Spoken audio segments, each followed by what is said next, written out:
اور اسی دن میری ترکی کے صدر سے ان سے بھی بات ہوئی، طیب اردوان صاحب سے، اور میں نے ایران کے صدر کے ساتھ پاکستان کے عوام کی مکمل یکجہتی کا اظہار کیا۔ اللہ تعالیٰ کرے کہ جلد سے جلد وہاں پر امن قائم ہو، کیونکہ میں سمجھتا ہوں کہ یہ نہ صرف خطے کے لیے بہت خطرناک ہے بلکہ یہ عالمی امن کے لیے بہت خطرناک ہے۔ اس کے علاوہ غزہ میں جو اس وقت جو صورتحال ہے، میں سمجھتا ہوں کہ وہ انتہائی نہ صرف دلگیر ہے، انتہائی افسوسناک ہے۔ 50,000 سے زائد وہاں پر لوگ شہید ہو چکے ہیں، بچے بھی، بوڑھے بھی، مائیں بھی، بہنیں بھی، نوجوان، ڈاکٹرز، انجینئرز، اور ابھی جس طرح میں بات کر رہا ہوں وہاں پر جو ظلم کا بازار گرم ہے۔ میں سمجھتا ہوں کہ اس کے لیے بھی عالمی ضمیر کو اب کب جاگے گا۔ ابھی یہ ہمارے ڈپٹی پرائم منسٹر تشریف لے جا رہے ہیں ترکی، وہاں پر 21 اور 22 تاریخ کو OIC فارن منسٹرز کی میٹنگ ہو رہی ہے۔ تو اس حوالے سے میری بات ہوئی تھی پریزیڈنٹ طیب اردوان سے، ان سے بھی میں نے یہ گزارش کی تھی۔ خود ان کی جو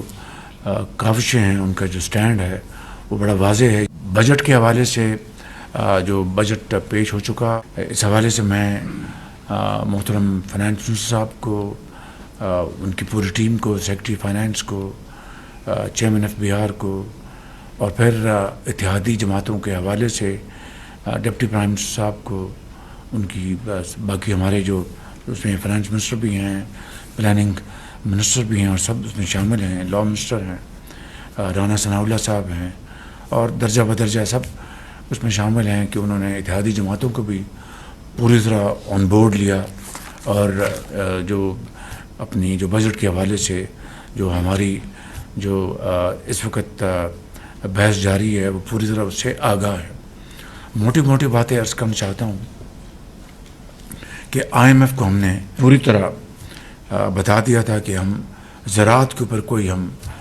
ٹیکس نہیں لگنے دیں گے، نہ فرٹیلائزر کے اوپر، نہ پیسٹیسائڈ کے اوپر۔ تو مجھے خوشی ہے آپ کو یہ بات شیئر کرنے میں کہ IMF نے باوجود کہ ان کا بڑا اصرار تھا، لیکن انہوں نے ہماری اس بات کو انہوں نے مان لیا۔ میں ان کا شکر گزار ہوں، کیونکہ آلریڈی زراعت انڈر پریشر ہے پاکستان میں۔ تو میں سمجھتا ہوں کہ اس کی پذیرائی کے لیے ہمیں کم از کم یہ سٹینڈ لینا چاہیے تھا، وہ ہم نے لیا۔ 6 لاکھ سے 12 لاکھ تک جو لوگ اس بریکٹ میں ہیں ان کے اوپر 1% صرف وہ ٹیکس لگے گا، 5% کے مقابلے میں جو پچھلے سال تھا وہ صرف 1% لگے گا، اور تنخواہوں میں جو اضافہ ہے 10% ہم اس کو لے کے جا رہے ہیں۔ اسی طریقے سے اس جنگ میں جو اللہ تعالیٰ نے ہمیں عظیم فتح عطا فرمائی ہے، اور اللہ تعالیٰ کی کمال مہربانی سے اور افواج پاکستان کی شاندار کارکردگی اور پاکستان کے 24 کروڑ عوام کی والہانہ ان کے ساتھ محبت، الحاق، سپورٹ کے ساتھ جو ہمیں جنگ میں ہمیں کامیابی حاصل ہوئی ہے، اور اس وقت جو ہم دہشت گردی کے خلاف جو جنگ جاری ہے، ان حوالوں سے جو افواج پاکستان کو زوری جو ساز و سامان چاہیے، اس حوالے سے بھی ہم نے اس بجٹ میں اس کے لیے ہم نے فسکل سپیس کو بڑھایا ہے، جو کہ وقت کی میں سمجھتا ہوں کہ عین ضرورت ہے۔ اسی طریقے سے ہم نے PSDB کو اس سال 1,000 ارب روپے پہ لے کے آئے ہیں۔ ظاہر ہے کہ جو یہ آپ کے سامنے جو معاملات ہیں، چیلنجز ہیں، اور ہم نے ایک کمٹمنٹ کی ہے، اس کو ہم نے آنر کرنا ہے۔ ہم ان میں سے نہیں جو وعدہ خلافی کر کے پاکستان کی معیشت کو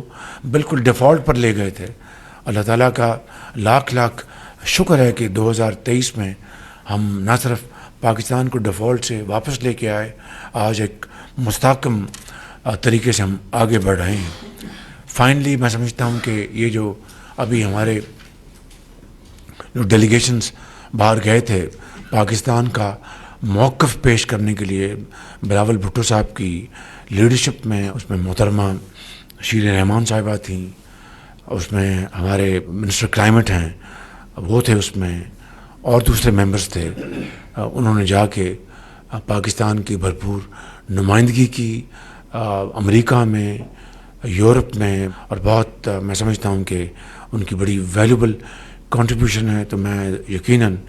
جناب بلاول بھٹو صاحب کو اور پوری ڈیلیگیشن کے تمام ممبرز کو فرداً اور اجتماعاً ان کو میں شاباش دینا چاہوں گا کہ انہوں نے پاکستان کی وہاں پر بڑی بھرپور نمائندگی کی. ان الفاظ کے ساتھ میں آپ کا شکریہ ادا کرتا ہوں.